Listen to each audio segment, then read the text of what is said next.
Hello everyone, this is GalahadB again, and this time I'm going to do another analysis video. I have played a lot of Free Peoples whenever I live streamed my games, and not a lot of Shadow. I do feel like I'm an okay Shadow, so I decided to dig for an interesting Shadow game from my perspective, and I think I found one. It's another game between Terminatorhenk and myself. Just a normal ladder game that we played about a month ago. I think it was a very close and exciting game, and I think it's a good example to highlight. Yeah, some interesting decisions.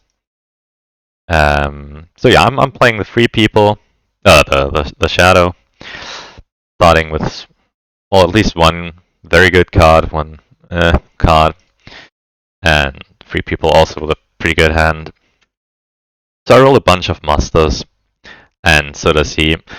That is a big advantage for the Shadow, though, because I can use those musters very well, and for Free People it's sometimes difficult to make proper use of the early musters. And having only a single move against one eye also isn't ideal. So yeah, I muster a lot here. I muster Sauron, I muster Isengard. I don't want to muster Saruman right away, even though, yeah, with this roll, there's no real chance of him getting a turn 1 Gandalf, because if he uses this die to separate Gandalf, then he's not left with a Palantir nor a character die, so he couldn't transform anything into a will. So I could have just mustered Saruman straight away. So he moves once, he's safe, as expected. And yeah, I muster the Southrons first. I'll use the final die to bring in Saruman. Interestingly, and to me that is weird, he moves 2 armies in due instead of moving Edoras to Westermnet, which I think is a mistake. Not a big one maybe, but because you can't move this army twice with 1 die, so... And what other armies are you going to move when you move Edoras to Westermnet and then Westermnet to either Helm's Deep or Forts? So I was surprised he did that. I don't think it's a big misplay, but I feel like it's a little suboptimal. So yeah, I get Saruman here. He musters the elves. I'm non-committally moved 2 armies that I'm definitely gonna move some point without giving away any intentions. He musters the elves again, yeah, and I do another very standard move that doesn't give away anything. So he draws File, that's the best blue tile card. I draw The Ring is Mine, probably the best shadow tile. And I draw Rage, which is not a great combat card, but can be a very good event card. And he rolls 4 Wills of the West here, and I only have a single die in the box. So that's not ideal for the Shadow unless I happen to have David on here, which I do not. So yeah, he rushes the Fellowship here, which he should. I get the Southrons to war, because why wouldn't I? But unfortunately, I can only bluff. The thing here is, okay, maybe as Free People, you use 1 ring to turn one of those remaining wills into a character, but I mean at this point, I've only drawn 2 cards. There's a less than 10% chance that I actually have Day Without Dawn here. And even if you use a ring to transform this die into a character, so I can only get rid of 1 Will of the West, it's the will you would use to get in Gandalf, so losing that is gonna hurt really bad no matter what. And that extra character might not be the biggest deal in the world. So yeah, I don't think you use a ring here. So yeah, he moves again, he's safe. And I'm now thinking, oh, what do I do here? I want to get in the Witch King this turn. And yeah, I play many kings. So now I have a really big army. Both Rune and Harad.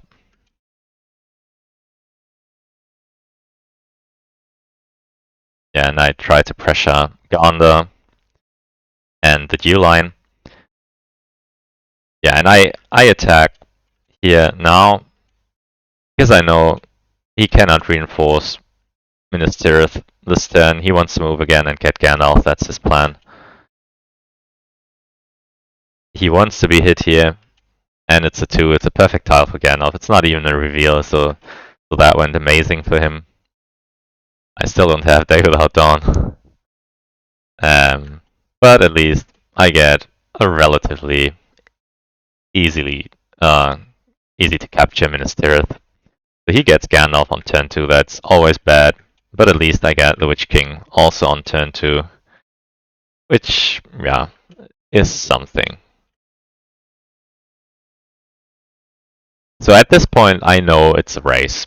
Like, he's moved 4 times.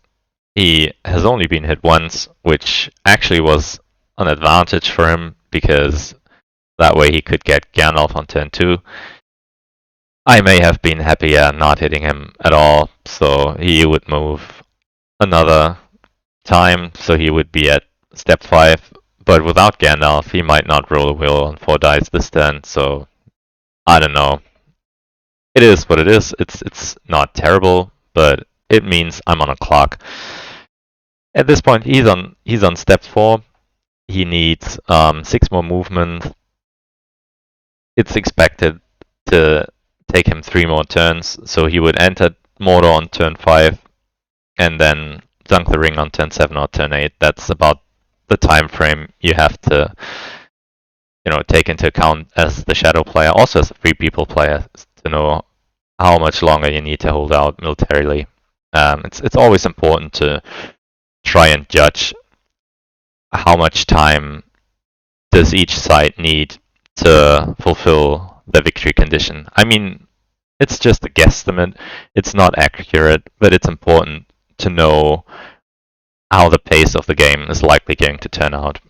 You don't need to pinpoint it down exactly at this point, but you need to have a rough feeling of how fast I need to be. How much of a risk do I need to take? And at this point, I feel like I need to take quite some risks, because there's a very real chance he's gonna move very fast, and if I don't pressure him militarily at all in those next turns, then yeah, that's gonna be a very rough game. So at least I don't roll a lot of eyes, and I get really lucky this turn that he only gets a single movement, which is great. But the downside is, this would have been a turn where I would be okay if he had lots of movement, but no musters, because that would have meant a very free Dol Amroth, unless he happens to have Kiran's ships, which he does. So he probably could always muster that. Yeah, but Gone at War, he has 3 musters. He can muster 2 elites in Dol Amroth before I get the chance to besiege it. And then he can muster the elves to war, and with a Palantir, play Kiran's ships. He doesn't even need to do that this turn. He can probably use a ring, move again, and still be fine, because there's no real world where I take Dol Amroth this turn through 2 elites. Like, that's not efficient use of my dice. I need to capture Minas Tirith first, then use a character die to move the Nazgul around, and then maybe take my chances on Dol Amroth, or maybe decide it's not worth it and look elsewhere for my remaining victory points. So yeah, he musters, of course, Dol Amroth and Pelargir. That makes total sense. I attack Pelargir now because I don't want to allow him to muster up a lot in Pelargir, because that can mean a lot of casualties for my guys here. So I want to attack early. I get 2 hits, which is great. Gets 1 hit back, about as expected. And yeah, he obviously musters more into Dol Amroth, which makes total sense.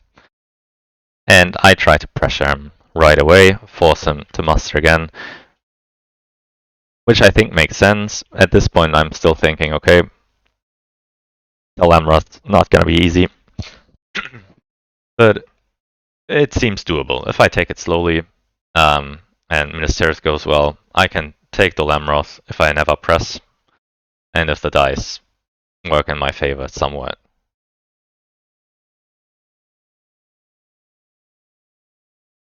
So yeah, I besiege Ministerith. Makes sense. I play Swarm of Bats here because I don't want to play Relentless Assault at this point. The army I have is not particularly big. It's only at 10 HP against 6, so it's a little dicey, and if I take 2 hits to myself, I'm only at 8 HP against defending 6. That's not great. So I play a card that does not inflict casualties to myself. And I'd rather cycle strategy cards than character cards, unless I'm also trying for a corruption victory, which is off the table pretty much at this point, unless I get crazy lucky in Mordor. Because like I said, he's moved 4 times in relative safety, and it's very likely that he'll move once more this turn without getting hit, so yeah, corruption victory is almost impossible. So yeah, I get a pretty good result, 2 hits. He gets 4 back, happens. So Ministerith does not seem too easy at this point. Yeah, I must stir up some in Orthanc. I hit him again, and it's a reveal, so that's kind of lucky for me. It's not too amazing because he still has a Palantir die that he can use with Strider to just hide again. But yeah, it's better than not revealing him for sure. I play Lure here.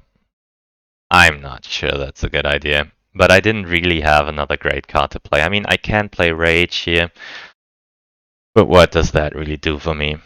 I get 4 regulars somewhere. I might bring them to Moria, but if I move Dol to Dimril Dale and merge up with Moria, I'll have too many units in Moria that I will never use again. With 4 guys, I can't really pressure the Shire. So yeah, Rage doesn't do anything. I could have maybe played The Ring is Mine, but I decided, okay, I mean, he is revealed, why not go for Lure? Maybe I get lucky and hit Strider. But everything else kind of just speeds up Gollum. Like, if I have a Hobbit, he just moves them into Lorien, which is not great. And if I hit Boromir, Gimli, or Legolas, I just speed up Gollum. Because still, even with this hit, I mean, I drew a 0 in Moria and the 1 reveal. He's at 1 corruption. He still has a lot of guys in the Fellowship. And he's halfway to Mordor. It's not happening.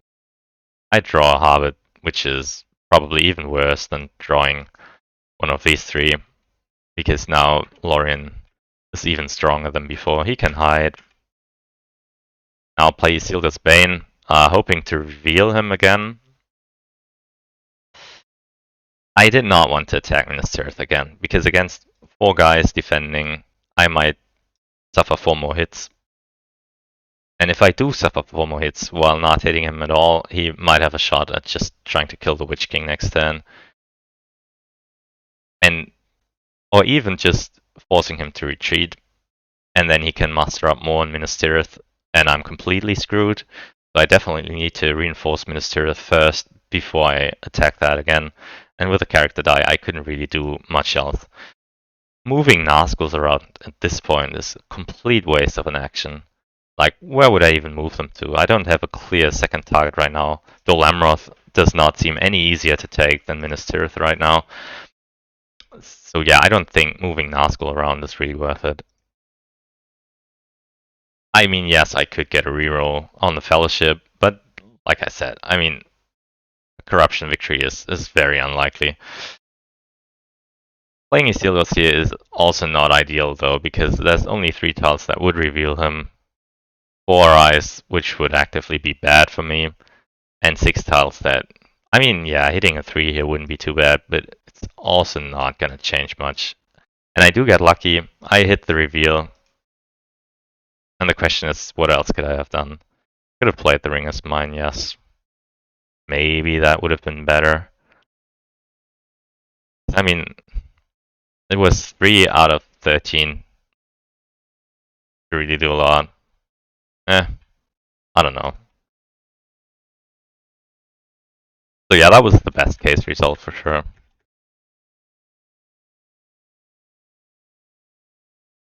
That's interesting. He discarded Reprove the Swifter here. One of the strongest cards.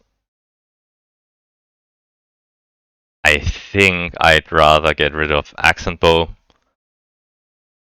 But maybe because of that hit from Isildur's Bane, he's feeling a little more worried about Fellowship HP now. And I drew Grant. That is great if you're kind of pressed for time. And I totally still feel pressed for time. And so yeah, this is one of the turns I was dreading. He gets 3 movements. He still has Strider as the guide, so he can just run as fast as possible. And now with this roll, I can't even get rerolls on him. And I've gotten a lot of musters that I don't really need right now. Like, just to take a look at stats, I'm +5 on musters, -3 on army moves, or army musters, and at least I'm +3 on 6s, but he's also +2 on 6s, so yeah, it's certainly not ideal. But, and that's the important thing here, I need to use these musters in a way that allows me to take future strongholds using less dice, so that I don't actually end up wasting any mustering dice. And I think this is one of the more critical turns, is using those musters efficiently.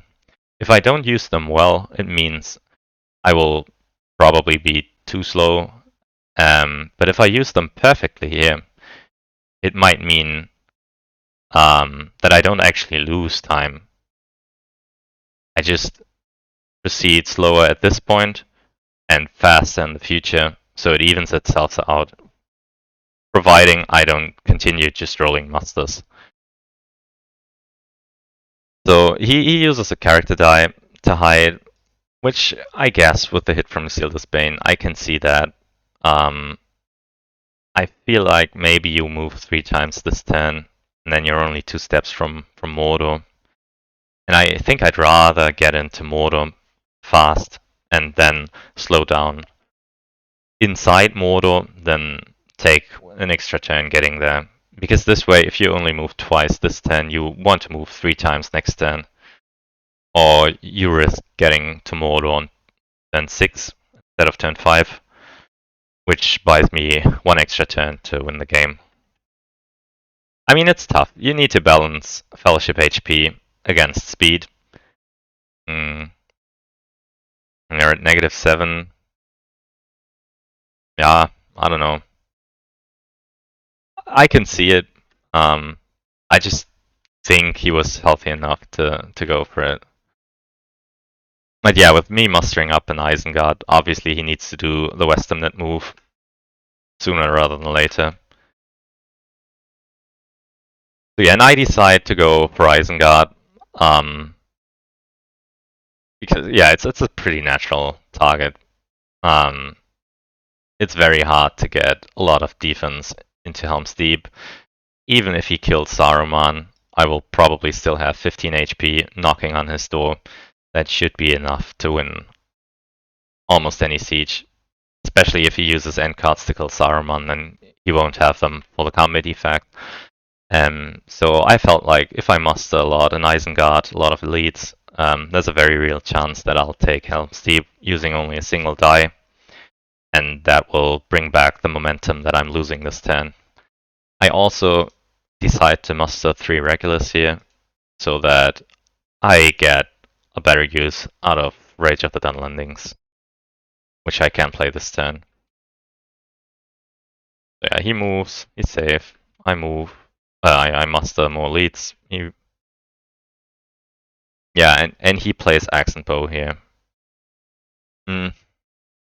I think that's a mistake, because moving only once this turn means you will almost certainly not make it to Mordor next turn. So you're now making it to mortar on turn 6, which means you can't realistically win on turn 7. So you need to survive turn 7 and win on turn 8. Versus getting to mortar on turn 5, and then you have 2 turns in mortar to win on turn 7. And you only need to survive turn 6 and hope to be fast enough in mortar. Which I feel like is probably the better choice. But he opts for safety, which is okay if you think you can hold out until turn 8. Or turn 9 ideally. Like as Shadow, you should always assume that Fellowship will dunk in 2 turns once in Mordor. Whereas as Fellowship player, you should try to allow yourself 3 turns in Mordor. Everything changes though if the Shadow is playing a corruption strategy, in which case you usually need to account for more turns as the Fellowship. But usually going for a corruption strategy means that the military progress will also be slower, so it balances itself out pretty well, usually. So yeah, I now play the Ring is Mine. He plays Party Grade. Okay. And now I play Rage into Moria. That gives me the option of going towards either Rivendell or Lorien, and it frees this army up to maybe march to the Dew Line and not towards Lorien. Or maybe this army goes to Rivendell, I muster some more elites in Dol Guldur, those march to Lorien. Still fairly flexible.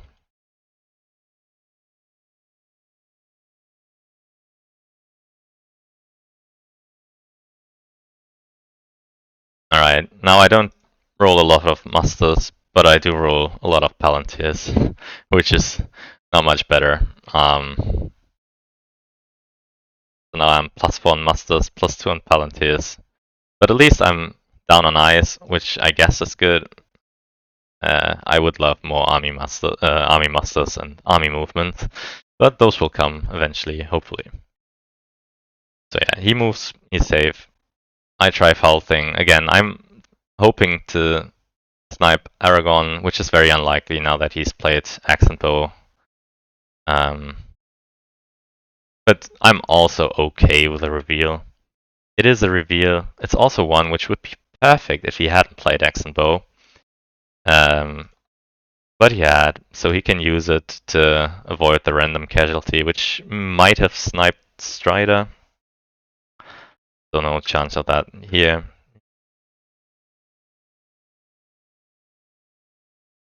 Yeah, and usually it's not a play that I would want to make, but looking at how many Palantirs I have, yeah, I think it was worth trying to snipe Strider. Getting a reveal here makes it even better, but yeah, not the most crucial part. So yeah, I decided to move Nazgul and then decided otherwise, and now I'm starting to draw character cards. My thinking is, with how my dice are going, I'm not confident anymore to win on turn 7. And if I don't win on turn 7, I need to make him slow down enough on the Mordor track that he will not be able to dunk in 2 turns. So that's why I tried to fish for more character cards, because obviously I'm not getting anywhere this turn militarily. So I just tried to slow him down and make Mordor a little tougher so that hopefully he can't dunk on turn 8 and I can win on turn 8. Yeah, I buff up Minas Tirith. And I'm desperate at this point because I feel like I'm too slow with my military. I need to risk something now. And I mean, if you look at things, I have 8 HP here, and he's defending with only 4. So I have twice his HP. And the general rule of thumb for siege battles is, as the attacker, you want to have about 2 times the defending army and hit points, which I do have here. It's 8 HP against 4. That is twice as much. And you also want to have 5 leadership, which also, again, I do have. And ideally, you also want to have 1 or 2 playable cards. You might be able to get away with only one if you have the Witch King inside the battle, so you get a redraw. I do have that, and with Grant it makes it a little easier to win those fights, so the risk here is not as high.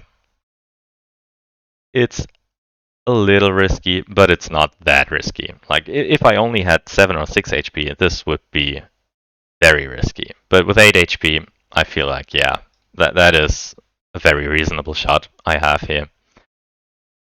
So yeah, I play Devilry first, which makes a lot of sense. I don't want him hitting me a lot on the first turn, because if he scores 4 hits, then I'm down to 4 dice, and then I have a big problem. So this only helps me and not him, and any hit I do now will reduce his combat strength, and then next turn I can play Desperate Battle and finish him up, hopefully. And yeah, I get an extremely lucky roll, and just score 4 hits on the first round of combat. That's just perfect. And makes me feel a lot better about my chances to win this game in time. So yeah, he moves again, he's safe.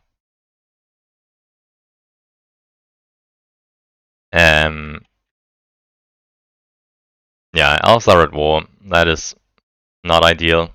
It means all the remaining strongholds will be a little tougher to take, but not Erebor, because the dwarves are not at war. Neither's the north. Yeah.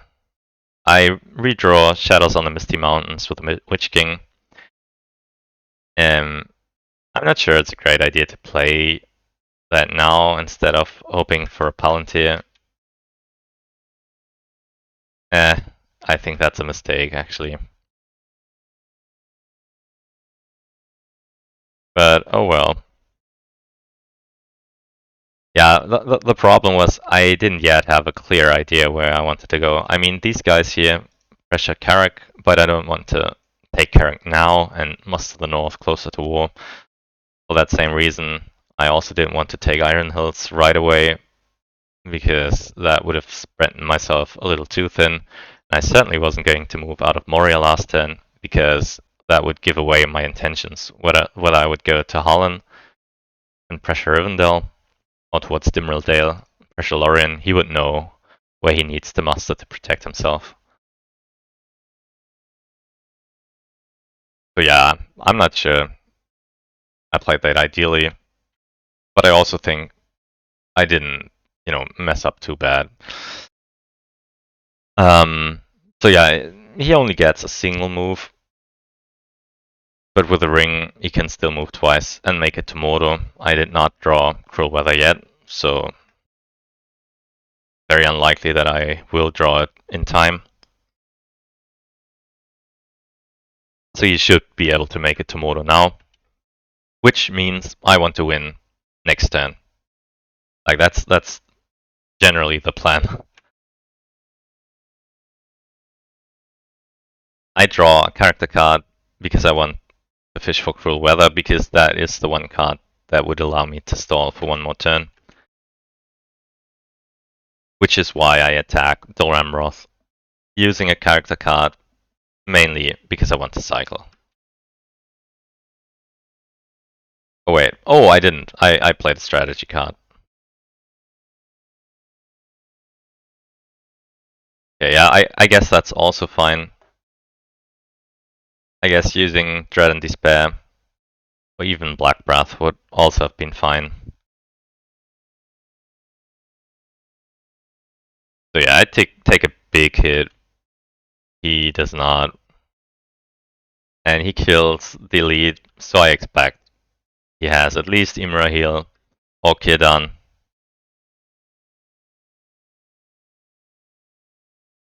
And I know that this army cannot win this siege without reinforcements.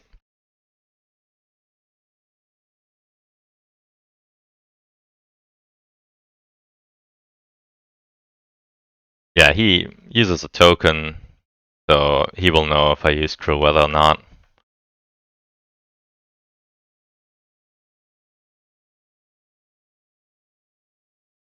Yeah, I was hesitant whether I would kill off Hill Trolls or fighting Uruk-hai. especially seeing that I had an Isengard unit moving towards the Lamroth. But I felt with this army, I mean, Hill Trolls does almost the same as fighting Urukai, because upgrading to regulars to elites buys me 2 more rounds of combat, so it's a little more versatile than fighting Urukai. How worried am I about this card play on the first turn? Can be brutal, yeah. But I think generally forward mustering cards are more important than fighting Urukai. They're just more flexible.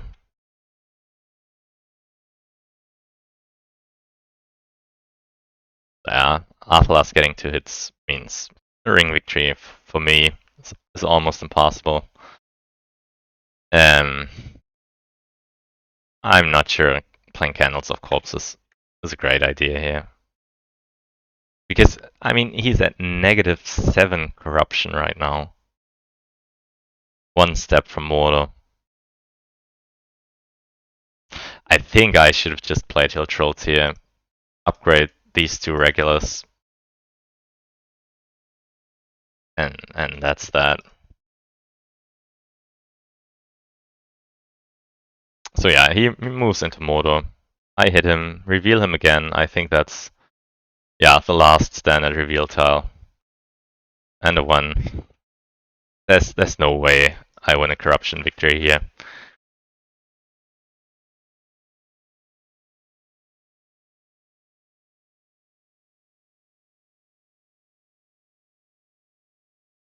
So yeah, I wanted to win on turn 7. That's not happening now. But I definitely need to win on turn 8 to have a real shot at winning this game. Unless I luck out on red tiles. That's the one other way that would work. Or, I mean, I do have 4 eyes, and maybe he... If you run into an eye now, I don't think you can afford to just tank 4 hits. So you would probably take a random, and then if it's Strider, then suddenly you might not be able to win on turn 8 anymore. That's not completely out of the question that I do live to see turn 9 or maybe turn 10. But the idea should be to win on turn 8. So yeah, I actually do luck out and get a red. And I think him just giving up Strider like that is a very big mistake. I mean, even with this red tile, you are still at -3 HP. Like, you would feel good about any number lower than 2. So you have 7 HP in the Fellowship, you're at 4 corruption, -3. And the hunt pool is not actually that bad. I mean, you have 2 blue tiles, bunch of non-reveal tiles, yeah, and some very nasty eyes though. I think you would always random though, and not just give up Strider like that. But okay. So yeah, he plays Kid and ships now because he sees reinforcements coming. I hope that this army will be strong enough to win against this army. I mean, it's 12 HP against 7, but he's, yeah, not rolling maximum dice. If I take it slow, it should be enough.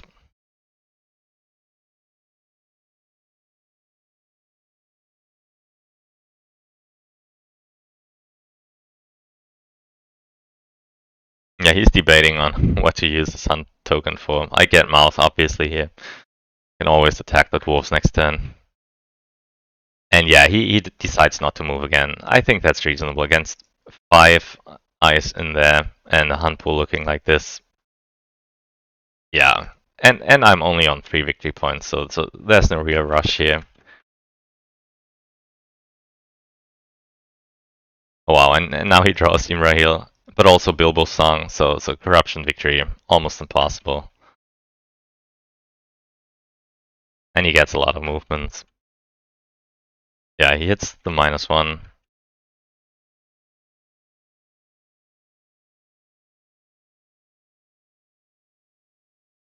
And yeah, winning this turn seems pretty much impossible.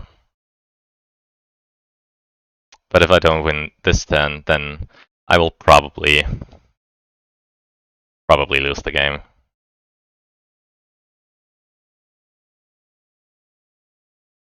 So yeah, I go for the Lamroth. And I get 3 hits, which is very big. And because I know he may have drawn into Imrahil, I think I press all the way down and just do or die this fight.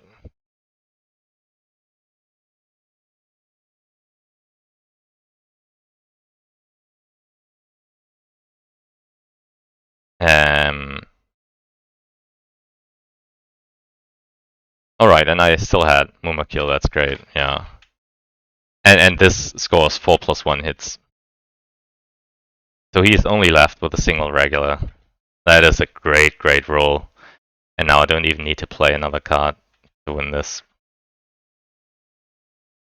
Yeah. Okay, it's a 4 on reveal. That hurts a lot. And since he does not have Strider, he cannot move again this turn unless he rings.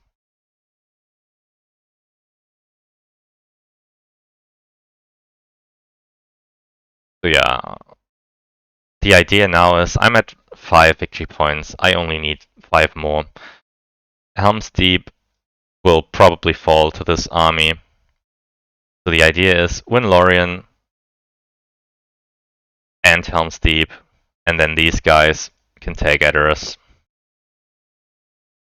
Or these guys take... Yeah, I think that's the way I plan to do these things. Given how Dol Amroth went, I got really lucky in Dol Amroth, it has to be said. But yeah, the idea was win on turn 8, win by taking Dol Amroth, then hope for the best in Lorien.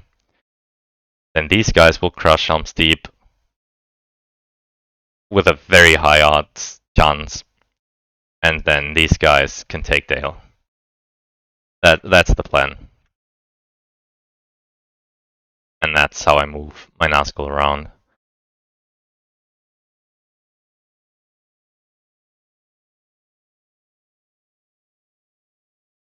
So yeah. Lorien, only 1 hit, but against Shield Wall. That's okay. And I don't need to press all the way down right away, because I have 5 dice left. I need 1, 2, 3 dice for Helm's Deep, 1 die, Iron Hills into Dale. So I have 2 dice for Lorien. This one, and another one.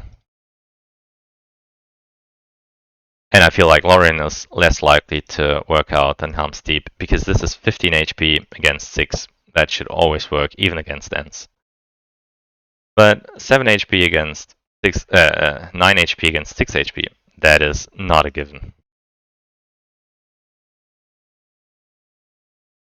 So yeah, go for Lorien again.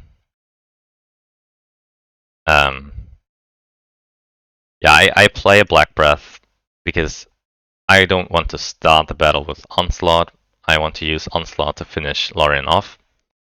And I need We Come to Kill for Helm's Deep.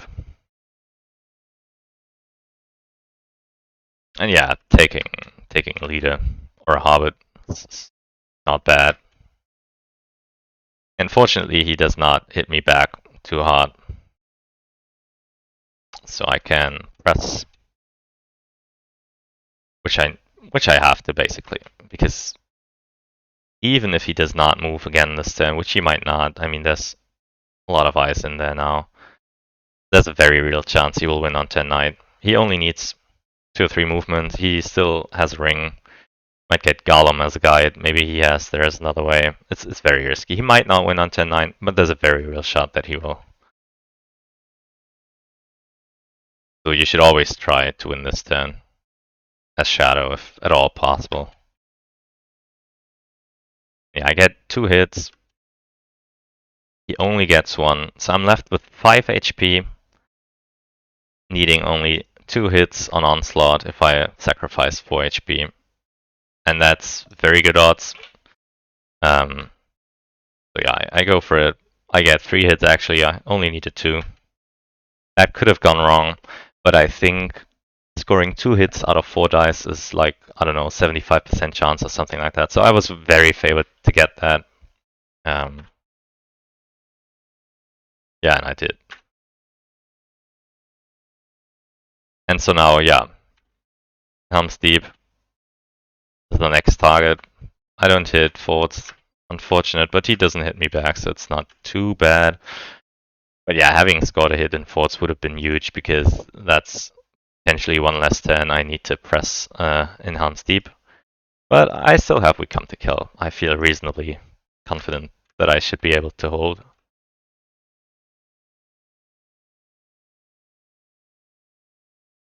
Yeah, he uses Ring to move again, which is not a bad idea, I think. Makes it more likely to win next turn. And what would he do to stop me this turn? Well,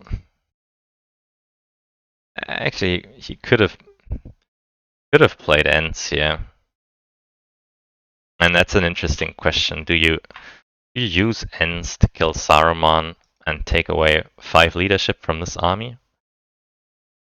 Or would you rather play Huan Dark and hope to this way stall? I think in this case, like usually it's the right call to hold on to the end cards for combat in a situation like this because I don't need the Saruman die anymore, but I do need the leadership. And oh, that's interesting. I didn't think about that during the game because I didn't know he had an end card in hand. But I think it would have been better to use this die, play Huan Dark and Fateful play Ends and then Bilbo Song, and then with the remaining die, either move or maybe move Woodland Realm to Dale and hope for a small miracle. It would have actually needed to be a pretty big miracle though. But I mean, you could have moved Woodland Realm to Dale and Old Forest Road also to Dale. And then you would have had 7 HP against 11, but you would have 2 leadership and an easy round 1. Yeah, maybe that would have been a better play.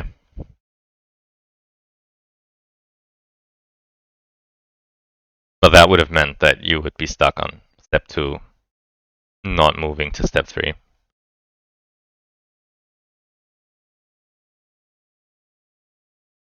Yeah.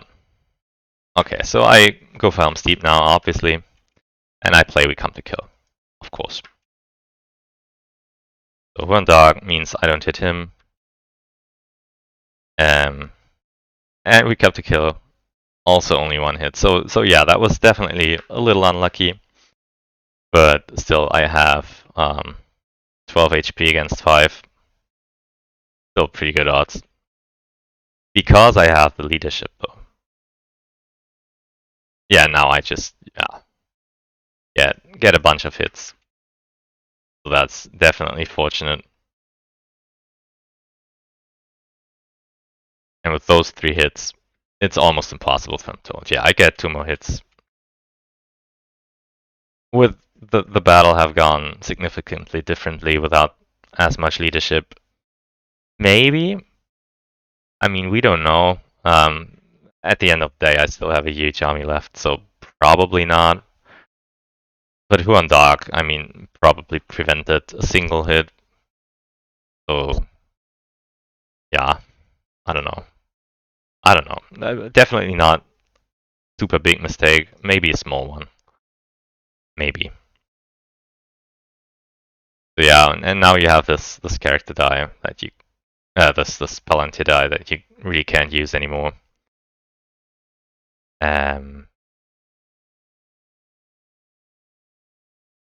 And now Dale is just gone. No way Dale holds. Absolutely no way. So yeah, and I do manage to win on turn 8. I did get quite a bit of luck during the combat rolls. I will show you the statistics in a second. Yeah.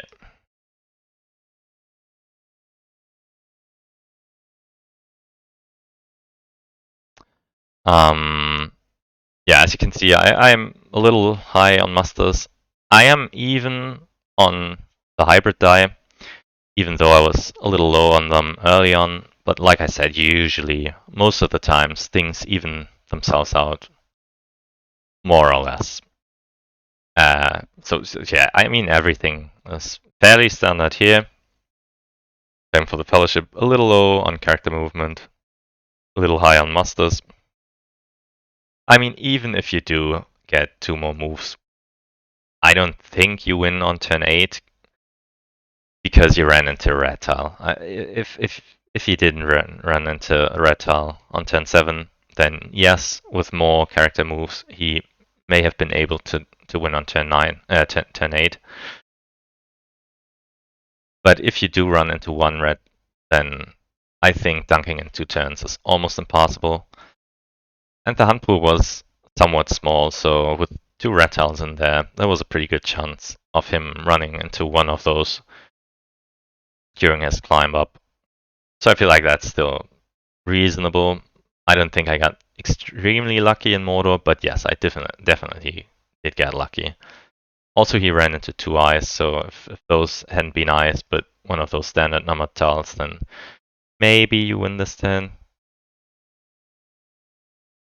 But yeah, a little risky. And crucially, I'm +5 on 6s, and I think pretty much all of those 6s were very important. I got very lucky in Dol Amroth. I got sufficiently lucky in Lorien. And I got very lucky in Helm's Deep that he did not hit me at all, basically. I could just press, and I rolled a lot of 6s. So the only siege that did not go too well was Minas Tirith. But even that went well enough.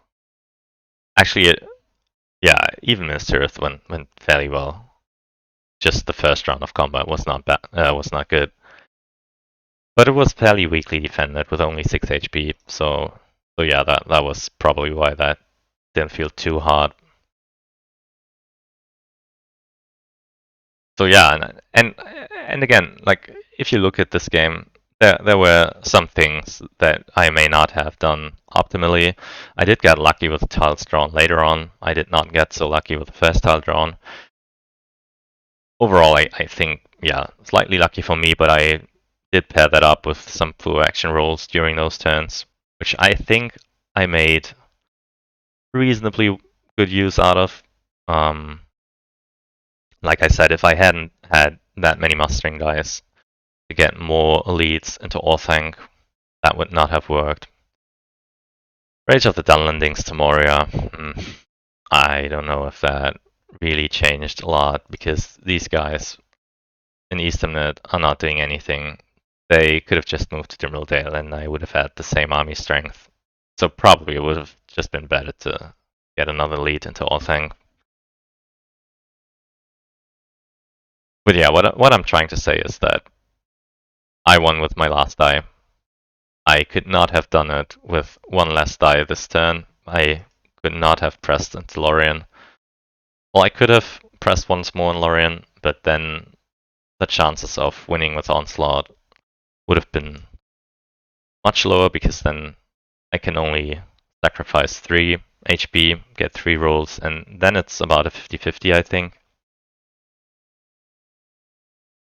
So yeah, I think I didn't do a big mistake. I did not waste actions clearly.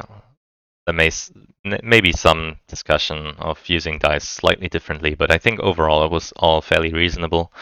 And on his part, again, I feel like if he had moved a little more recklessly early on, be in mortar one turn earlier, and then maybe take things a little slower in mortar. Don't sacrifice Strider to 3, just take a random. If you hit Strider, then so be it. But if you hit someone else, then you increase your odds of making it in time. Then yeah, he may have been able to win the game. Or even if he used the end card with the Gandalf die and kill Saruman, then he would also definitely reduce my combat strength.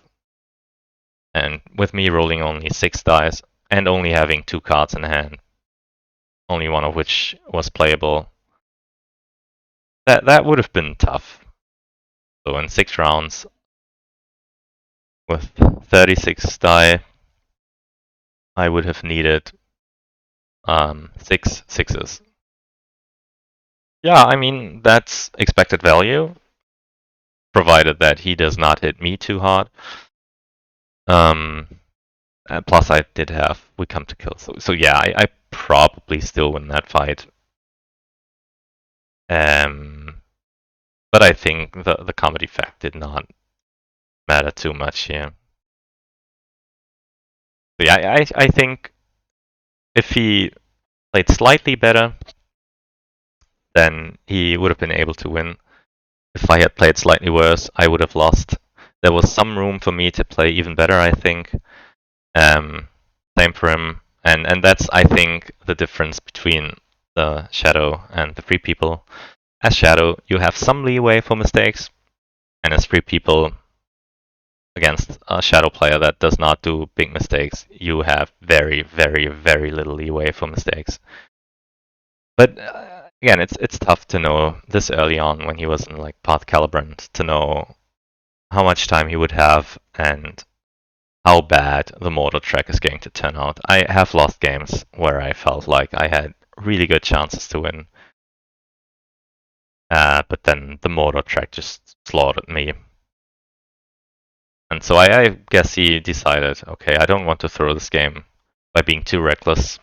So that's why he went for a slightly safer approach, which ended up being just one turn too slow by the margin of a single die. And that's how close these games can be. So yeah, thanks for watching, everyone. I hope you like this. If you have any comments, please let me know. And yeah, see you next time. Bye bye.